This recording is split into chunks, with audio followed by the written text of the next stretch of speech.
There's the lady. All right. Welcome to all of our nonprofit leaders. And if you're here, please add a comment below that just says, I'm here, so I know who's here.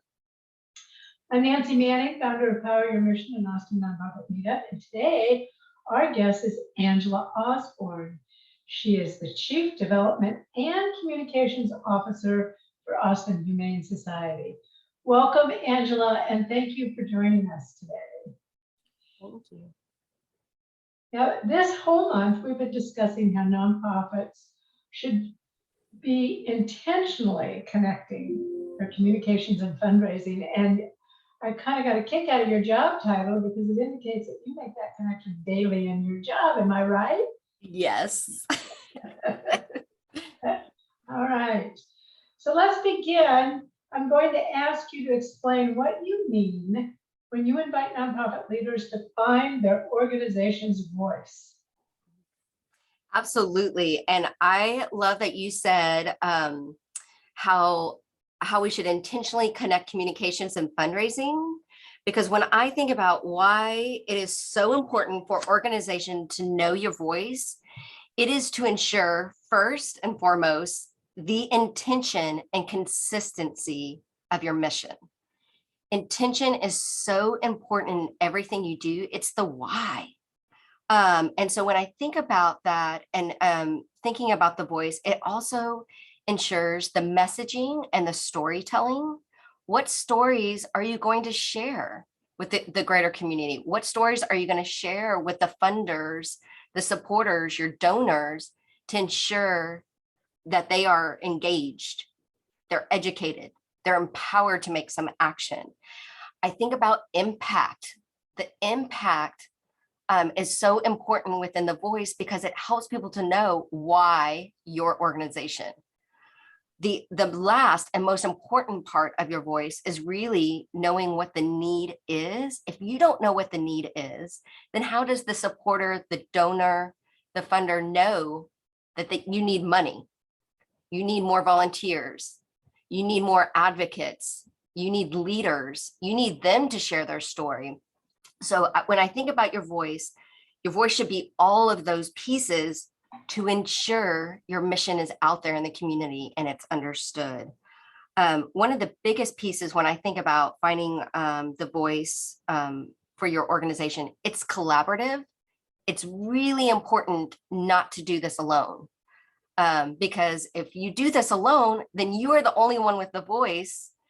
Other people within the organization don't have that same voice. So you're helping your CEO, you're helping your director of operations, you're helping other people that may see that funder first, that donor first, the volunteer first, before you ever get your paws on them. And you're going to hear me say pause a lot because of who and what I am. And so it's important to do this together.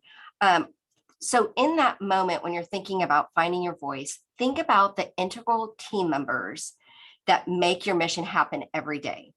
Who are the people really in there working? This is really important, and this will help you to continue on with the messaging, the storytelling, the impact, because they're going to have those moments first before you do. And when I think about that, I'd love to give you an example of Austin Humane Society during the pandemic. All of a sudden, I wasn't allowed to be in the shelter on certain days because we had a blue team and a green team during the pandemic in case someone got COVID and then it took down a whole team. So there were 3 days a week I was no longer around knowing what was happening in the day-to-day. So what we did at AHS is we got the free platform of Slack. And so we created Slack communications. So even though I wasn't in there in the shelter those 3 days, I was still getting pictures of animals. I was getting happy tale stories. I was getting stories and pictures in real time like I was there. So I could still connect with supporters, funders, donors, do our social media, write our e-scoop for the week, know an immediate need that was happening for that day if something was happening and I wasn't there and I wasn't present. So think about that too. And that's what I'm saying. It's really important to think about who makes it happen so you can have that voice all together. So if someone's sending out a communication, They sound exactly like you would sound. So I was trying to, you were talking fast, I was trying to take notes. Yes. So I love that you said it's a collaborative effort. You know, I talk a lot about that, and I always start all resource development with building your teams. Anyway, Yes. the team, and I do a lot of calling circles to make sure you are working collaboratively. So I'm glad you mentioned that could be a first step is get the team together. Yeah. And so in terms of the voice, you said your voice should be all those pieces. Now, that's a lot of pieces. Do we have like a bullet list here? You said, knowing the need. Yep. You said the stories that you know are going to ensure engagement. Yeah. And impact. I guess impact to me is number one, identifying the need, and then how do you know you met it? Yeah. That's the impact, right? Yeah. And it really, when I think of impact, it's your numbers. It's letting people know we served 550 children during this one program. It's knowing we served over 20,000 pounds of food to 1,200 animals in that day of the pet food pantry. It's being able to share. And again, impact is still storytelling. Right. To me, it's always quantitative and qualitative. Yes. You have to have the numbers for your donors and your stakeholders, but the stories are so critical. And I love the fact that you said about how is the mission happening for all your team? Yeah. Also can be pulling those stories to find your voice. But then I think the most difficult part is taking all those pieces and putting them into the message development. That's where I always had trouble. So tell me, how can nonprofits utilize that voice to educate, engage, and empower their supporters and donors to make the greatest impact? Yeah. Well, I think the biggest thing is to know what your outlets are for the communication. I think that's one thing, like you said, there's going to be so much noise at any given day. What is that? And so for me and my team, we really think about how we're getting out there the story. So is it through the e-newsletter? Is it your social media platforms? Is it a mailable newsletter? Is it an appeal? So really thinking through all the opportunities that you have and how do all those outlets truly marry within each other? How do they build upon each other? How do they continue to share the story? So if one person sees your Facebook post, how does that Facebook post then tie into the e-newsletter they might get later that day? And so when you're thinking about that and you're thinking about how you're communicating in these tools in your toolbox, then I think about the education part. When I think about the education piece, we cannot assume, and man, 20 years later, I'm still doing this. Regardless of how long a donor, a volunteer, a supporter has been with your organization, they only know that piece of your mission that really gets them and really ties them into your organization. So we have to continue to remind them, we've got this full mission. We've got this full breadth of services. We have these 4 pillars actually that make up your organization. And so really using those moments to think about, how am I highlighting additional services that maybe the greater population doesn't understand? Are you using milestones? I think about that a lot. Are you using wins, like celebrations about something?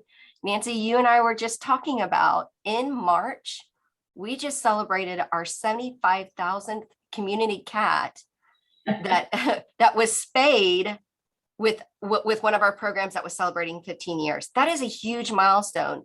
A lot of people don't understand what community cat is, and they don't think about that when they think about my organization. They think about the happy tales and the adoptions and the completing families, but that's a really big piece and about half the animals we serve. So it was really important to me to think about, how are we sharing this huge, huge win for animals in Austin, to get everyone to understand that. And I got a lot of questions that were like, I didn't even know y'all did that. And it amazes me. So really thinking about how you continue to educate is so critical through these pieces, and looking at it high level. And like I said, our building, engaging is, how are you communicating? What are you communicating that will guide them to act? And so really, when you think about that, are you engaging them to volunteer? Are you engaging them to attend an event? Are you engaging them to make a donation? Really think, what is that picture that's going to get them to read what you just wrote? Think about how many words are you using to grab their attention. We have to engage them. What is putting your organization above maybe another organization that does similar work with you? Why you versus them? How? The how and what is so huge here. And then when I think about empowering, it's making them take action. It's that action. So it is that advocating for your mission, sharing that post, making that donation, spreading your mission. And then what's ideal, sharing their own story. So not just sharing your story, but why they love your organization. And then you got them. And when I think about that, I'll just share an example from Austin Humane Society. Very quickly, our mission is the Austin Humane Society offers comprehensive, humane, life-saving animal services, transforming the lives of animals and the people who love them. So I want to highlight a few words there.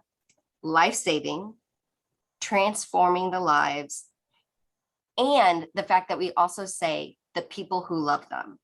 So it's not just about the animals, it's also about the people who love them. And so when I think about, we're in our 70th anniversary this year, we thought about, this is a big milestone for us. I thought about, what is my tagline? And for me, I chose then, now, always, because I know what's happening with the organization. Not everybody knows what's happening with the organization, but we're in the midst of a huge capital campaign. So the always gets me to share another piece of the story and where we're going. But when we have fundraising campaigns and appeals, I always have Transformation Tuesday. Again, ties into that mission moment. Thinking about the happy tales, again, talking about that love between the animals and the people who love them. Our tagline of Unleashing Hope. We think about those things because that's our mission. And again, that's our voice. We want people to think about second chances, transforming lives. And so I could go on, but I will stop. I know we're short on time.